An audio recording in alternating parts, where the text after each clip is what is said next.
Good morning dear students.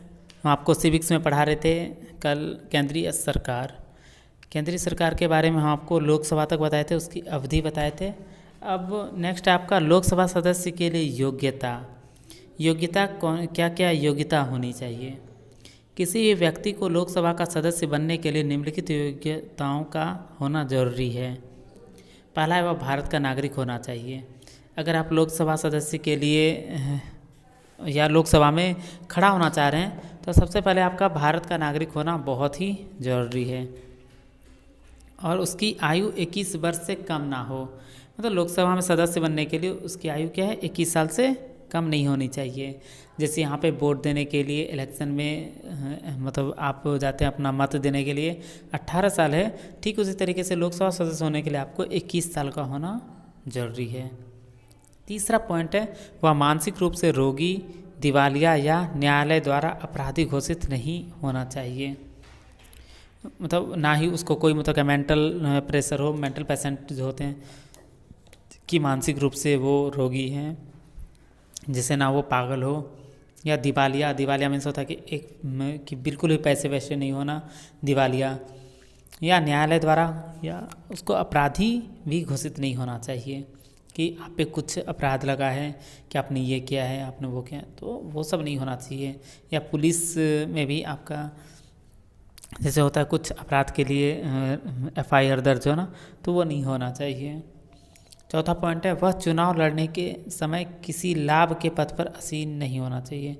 या चुनाव लड़ने के समय जो है वो किसी भी लाभ के पद पर आसीन नहीं होना चाहिए। हमको ये चुनाव लड़ेंगे, सरकार बनेंगे तो हम पैसे जमा करेंगे, तो उन्हें लाभ नहीं होना चाहिए। पाँचवा, देश के किसी भी भाग की मतदाता सूची में उसका नाम होना चाहिए। मतलब जैसे वो भारतीय हो तो भारत में रहने के लिए तो कहीं ना कहीं आपको मतदाता सूची में आपका नाम होना चाहिए।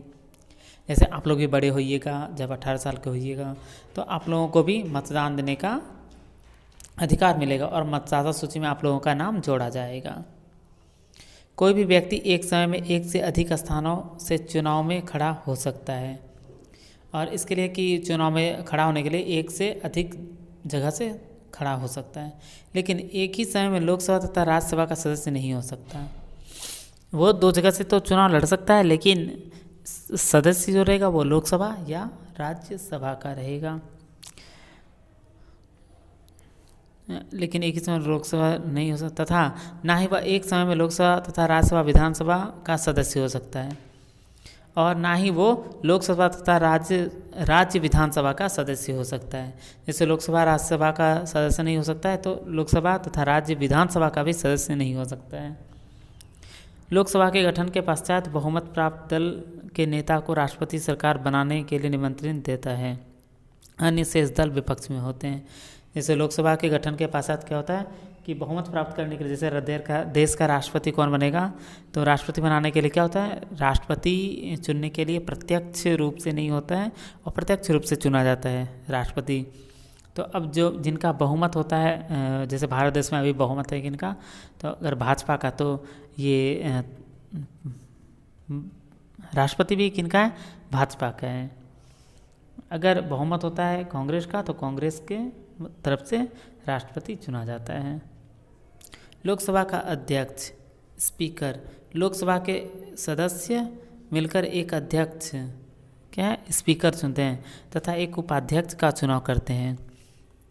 लोकसभा का अध्यक्ष होता है उसको स्पीकर कहते हैं। वो एक अध्यक्ष चुनते हैं और एक उपाध्यक्ष भी चुनते हैं। सामान्यतः अध्यक्ष शासक दल का ही चुना जाता है, जिनका शासन रहता है, देश पे सत्ता जिनका रहता है, उन्हीं के दल से चुना जाता है। लेकिन अध्यक्ष चुने जाने का उनको निष्पक्ष रूप से कार्य करना होता है। अध्यक्ष के अनुपस्थिति होने पर सभा की कार्यवाही उपाध्यक्ष चलाता है। सामान्यतः उपाध्यक्ष विरोधी दल का होता है। उपाध्यक्ष जो होता है, अध्यक्ष होता है जिनका शासन है उनका, लेकिन उपाध्यक्ष जो होता है वो विरोधी दल का होता है। अगर अध्यक्ष अनुपस्थित हो, एब्सेंट हो, तो उपाध्यक्ष ही कार्यवाही चलाता है। नेक्स्ट है आपका राज्यसभा, फिर सांसद के कार्य, ये हम अगले वीडियो में आपको बताएंगे। आज के लिए बस इतना ही। Thank you.